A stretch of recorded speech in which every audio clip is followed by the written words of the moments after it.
Hi guys, welcome. Here's our first 2020 version of a video from chapter 2. And this video is going to be in two parts because we're going to take this section in 2 days so we can really zero in on what is the building block of like 80% of what we're going to be doing for the rest of this year, and that is solving equations. So we're going to start with one-step equations, and by the end of these videos, or at least by the end of this video, you'll be able to solve simple equations by adding to both sides of an equal sign and subtracting from both sides of an equal sign. That's all we're going to do. And I hope you're looking at that and you're thinking, that sounds familiar, but it should be. And we're still going to zero in on it. Spend the whole day practicing it. So hope you like it.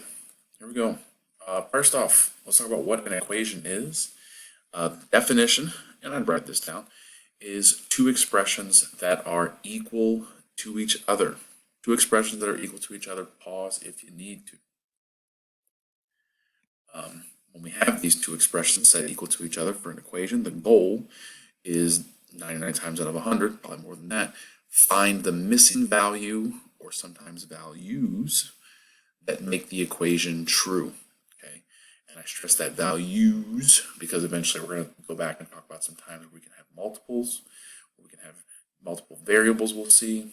We'll have some other stuff, but mostly find the missing value that's going to make the equation true. So for example, move my face out of the way. I have 2x plus 7, that's an expression.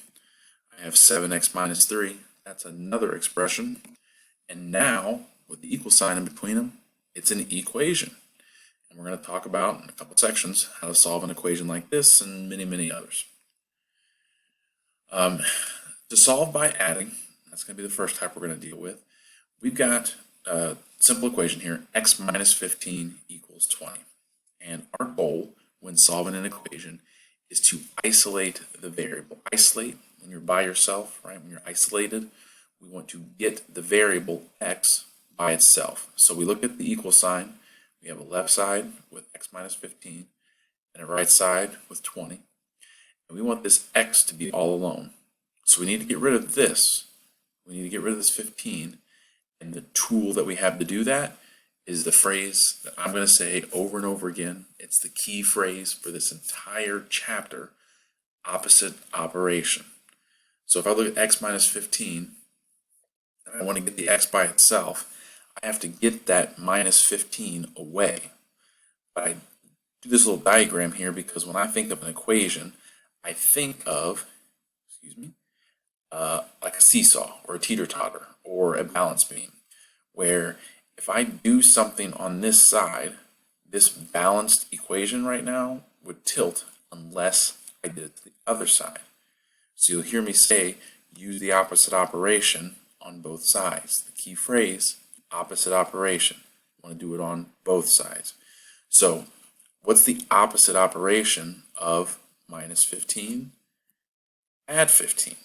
But if I do it over here, I have to add 15 to this side as well. Okay? Hopefully this all sounds kind of reviewy, but after I add 15 to both sides, I have x minus 15 plus 15, negative 15 plus 15, that's 0, and that goes away. And that's what I want to have happen. But if I do it on this side, I have to do it on the other side to keep this whole thing balanced. So 20 plus 15, and once this little toolbar thing goes away, there it is. X equals 35. That's our answer. That's what we're looking for. Okay? Add 15 to both sides. X equals 35. And my problem's solved. I have isolated the variable. The variable is by itself in its own little spot here on the left side of the equal sign. Okay? X minus 15 equals 20. Opposite operation. Add 15 to both sides. X equals 35. I hope you're bored. Because if you're bored, it means I'm over explaining something that you've been doing for 2 years and have mastered, which is great. That's where I want you guys. But if not, pause the video, make sure you got this down to help. It's a nice little picture, I think, that helps visualize it. Now, here's another example, but now we're going to solve by subtracting. Okay?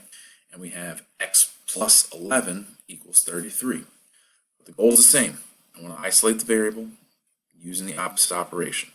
So if I have x plus 11, and I want to get rid of the plus 11, I want to do the opposite operation, but if I do it to one side, subtract 11, I have to subtract it from the other side as well.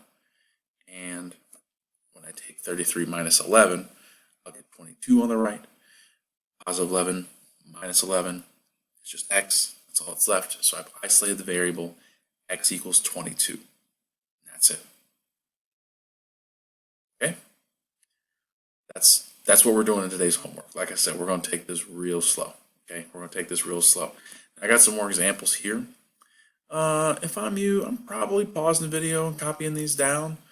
And actually, I shouldn't say that. I'm definitely pausing the video and jotting these down so you can have some more examples. And when you've got the video paused, try and solve them. Again, I usually anticipate this being pretty much review. So hopefully you could like go 3 for 4 on these. 4 for 4 would be great. But even if you get 1, you're in the right direction. Okay, so pause video, try these 4 problems, and I'll go through them real quick.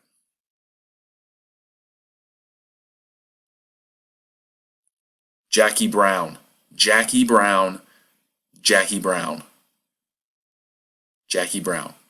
So for the first problem, we have x plus 3 equals 11. I want to get the x by itself. Opposite operation would be subtract 3 from both sides. 11 minus 3 is 8, and 3 minus 3 cancels out. X equals 8. Over here, x minus 9 equals negative 19. Trying to get the x by itself. Opposite operation, instead of minus 9, add 9 to both sides. Negative 19 plus 9, negative 10. Okay, so x equals negative 10. Curveball, kind of. I put the x second. Doesn't change anything. I've got a positive 9. I want to get rid of positive 9. So what's the opposite of positive 9? Subtract 9. Minus 9 from here, minus 9 from there. 9 minus 9 is 0. All I have left is plus x, which is just positive x, which is just x. And then 14 minus 9 is 5. And then finally, here's the real curveball. And this is the one kids will mess up, is I've got negative 29 plus 9 equals 31. Still just trying to do the opposite operation. Oh, but Mr. Young, opposite operation isn't the operation plus, wouldn't I subtract? No. Same thing as over here, right? What I'm really looking at is what's in front of the number I'm trying to get rid of. And so since it's negative 29 or minus 29, I don't like to say that, but some kids do. Negative 29, I got to get rid of negative 29.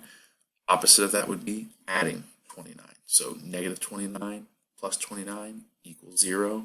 If you remember that additive identity property, we just used it. Sorry, additive inverse property. My bad. Additive inverse property. I'm going to add 29 to negative 29. Those are additive inverses. That's where the 0 comes from. Just connecting things. 31 plus 29 is 60. X equals 60. Okay? This video is done. You can start the homework for 2.2a. And when you're done, you'll come back and I'm going to just continue the same slideshow because it's the same stuff. We're not going to get too much crazier tomorrow. Okay? Thanks for watching. We'll see you next time.